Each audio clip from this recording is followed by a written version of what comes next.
Dans le contexte biblique, le récit sur le peuple d'Israël est profondément, étroitement lié à la foi dans l'Antiquité. Le Nouveau Testament joue un rôle. C'est primordial dans les Écritures sacrées. Les gens sous la bénédiction divine et le choix servent en tant que protagonistes d'une alliance spéciale et est mentionné dans plusieurs predictions apocalyptiques. L'histoire du peuple de Israël commence avec le voyage d'Abraham, qui aimant divine a abandonné sa terre. Tu es natal en Mésopotamie et tu t'installes en Canaan où un des gens formidables, son fils Isaac et, plus tard, son petit-fils Jacob qui serait rebaptisé Israël poursuivrait la lignée. Jacob eut 12 fils dont les descendants a fini par se faire connaître. Comment les 12 tribus d'Israël se sont affrontées avec la dévastation de la faim dans son pays. La lignée de Jacob chercha refuge dans l'Égypte où après une période de la prospérité était soumise à l'esclavage, la population israélienne a augmenté substantiellement et à travers une série d'événements miraculeux attribués à Dieu. Et sous la direction de Moïse sortit du Égypte et entreprit un long voyage, qui les mènerait à un terrain situé dans ce qu'on appelle aujourd'hui le Moyen-Orient. Lorsqu'ils s'établirent, ils fondèrent le royaume de Israël et bâtit la ville sainte de Jérusalem, mais la stabilité était. La Jérusalem éphémère fut soumise, détruite et ses habitants furent exilés vers Babylone où ils restèrent plusieurs des décennies plus tard, alors que certains retournés sur leur terre ancestrale, établir la nation de Juda, ont migré vers différentes régions telles que en Égypte. Cette période a marqué le début de une dispersion mondiale du peuple d'Israël, dont les ramifications et les impacts sont observables à ce jour. La diaspora juive, un phénomène de grande ampleur qui dispersait les Juifs dans différentes régions du globe, sont mises en évidence, notamment dans les Écritures du Nouveau Testament où les communautés juives sont mentionnées dans des endroits comme l'Afrique du Nord, Rome et Grèce. La configuration géopolitique dans l'après la Seconde Guerre mondiale et ses conséquences. L'épisode dell'Olocausto a renforcé la rencontre de Juifs de différentes nations. Établir l'État moderne de Israël en 1948. La question culturelle entre le courant État d'Israël et Israël biblique. Souvent la persistance de l'identité juive, même au milieu de la diaspora, est largement attribuée à préservation des pratiques et des traditions culturelles malgré le fait de vivre dans des nations diversifiées et souvent en communautés isolées. Les Juifs maintenaient leurs traditions et archives fournissant une continuité culturelle malgré les conversions. Au judaïsme, il y a eu de nouveau. Les membres ont été intégrés pour un fil de discussion, de continuité qui relie les Juifs modernes pour leurs ancêtres en conservant plus de 4000 ans d'une histoire riche et complexe. Histoire qui remonte à Abraham. Contexte des prophéties bibliques liées au peuple d'Israël et ces derniers jours. De nombreuses références sont trouvées dans des livres comme Isaïe, Jérémie, Ézéchiel, Osée et Amos. En plus, mentionne dans le Nouveau Testament. L'interprétation des prophéties est cependant objet de perspectives vastes et diverses. Approche théologique, l'une des plus largement reconnue dans la sphère chrétienne est connue sous le nom de supersessionnisme qui porte dans son essence des débats, un aperçu profond des relations et des destins, relations divines entre juifs et chrétiens et comment ceux-ci sont entrelacés dans les visions, éléments eschatologiques présents dans les Écritures. Originaire du IIe siècle après J.C., chrétien à travers la pensée des pères de l'Église, le supersessionnisme apparaît comme une théologie qui postule cela à travers rejet du Messie par Israël. Dieu pour à son tour, il a rejeté la nation selon cela. Perspective, toutes les prophéties, les précédents qui destinaient la gloire à Israël reflètent un potentiel non réalisé en raison de son déloyauté afin que l'Église chrétienne devienne, en tant qu'Israël spirituel assumant le manteau prophétique et devenir le destinataire de bénédictions et de promesses. Personnage divin engagé dans la bataille spirituelle qui traverse les frontières nationales et englobe des croyants de tous nations. Alternativement le dispensationalisme, une vision souvent associée à des segments. Les évangéliques conservateurs et les fondamentalistes maintiennent une distinction clara entre l'Église chrétienne et Israël. Cette théologie affirme que les entités tiennent leurs promesses et leur destinée. Prophète distingué aux yeux de Dieu, les inexplorés relatifs à Israël trouvera son accomplissement dans le futur eschatologique pendant un millénaire de paix sur le terrain qui sera inauguré par un événement connu sous le nom de ravissement. Secret dans ce scénario, de fervents chrétiens sera soudainement emporté, transporté au paradis tandis que le monde Vivez des transformations drastiques. Les Juifs convergeant vers la foi chrétienne assumeront. Rôle des évangélisateurs des nations. Jérusalem restante sera élevée à la hauteur. Stature de la capitale mondiale, le temple sera réifié et les gens de tous. Les coins convergeront vers la ville pour d'offrir un culte à Dieu. Complexité des interprétations. Questions théologiques liées à l'avenir prophétique d'Israël et du monde est vastée. Multiforme dans un scénario où les nations. Tournez-vous vers célébrer les festivités juifs et embrasser une religiosité qui intègre les principes de l'Ancien Testament avec foi en Jésus-Christ. Le sensationnalisme envisage un millénaire particulièrement prophétique à la fin de ceci. Figure de la période millénaire, un personnage infâme connu sous le nom d'Antéchrista, juif apostat qui, selon la croyance, usurper le domaine global, détruira le temple et confrontera Dieu. Jésus alors reviendra pour vaincre l'Antéchrist et établir sa domination perpétuelle seulement. Optique. Les promesses divines dispensationalistes sont irrévocables et donc obligatoires. Accomplies si une promesse faite par Dieu. Les attentes n'ont pas encore été comblées. Que sa mise en œuvre aura lieu dans l'avenir, dans un contexte où Dieu offrira à Israël une opportunité de rédemption et de restauration en parallèle. Il existe un troisième groupe qui s'identifie à la théologie de l'Alliance, perspective dans laquelle les adventistes d'autres groupes s'alignent souvent. Dans cette vision, chaque prophétie est intrinsèquement liée à l'Alliance divin établie avec son peuple. L'Alliance divine englobe des éléments de conditionnalité et inconditionnalité. Former un lien indestructible. Relation entre Dieu et les humains dans le texte biblique de Lévitique 26a. La promesse divine est présentée au peuple de Israël recevrait des bénédictions si restait fidèle à Dieu, mais subirait des procès dans des situations de l'infidélité. Mais il y a une nuance. En parole divine avant même le souffrance générée par les conséquences de ces actions, les gens ne le seraient jamais complètement abandonnés par Dieu, à travers les défis et les jugements Dieu, visant à rapprocher les gens de lui-même, exprimant ainsi son une miséricorde qui transcende les conditions.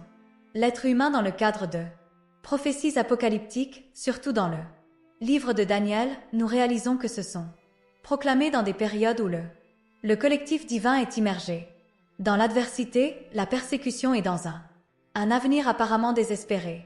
Susciter des questions sur validité et respect de l'ancien alliance en ces moments d'incertitude et desesperes la prophétie apocalyptique révèle servir de réponse divine qui cherche à atténuer d'une manière ou d'une autre des doutes, réaffirmant votre engagement et providence pour son peuple. Les prophéties révèlent dans leur essence comme quand et dans quelles circonstances révélations divines aux prophètes se dérouleront et se manifesteront étant donné le caractère conditionnel de bon nombre d'entre eux. Prédiction, il est entendu que tout ne sera pas pleinement réalisé. Pour Dieu dans sa sagesse infinie, le respect honore les choix de son peuple. Il reste cependant inébranlable. Assurez-vous que votre plan rédempteur n'est pas en vain, alors Dieu promet d'envoyer le Messie dans le but non seulement de répondre aux demandes immédiates, mais principalement pour résoudre le problème. Péché fondamental offrant le salut à tous les êtres humains parmi. Première apparition du Messie et du point culminant du voyage humain à travers le monde.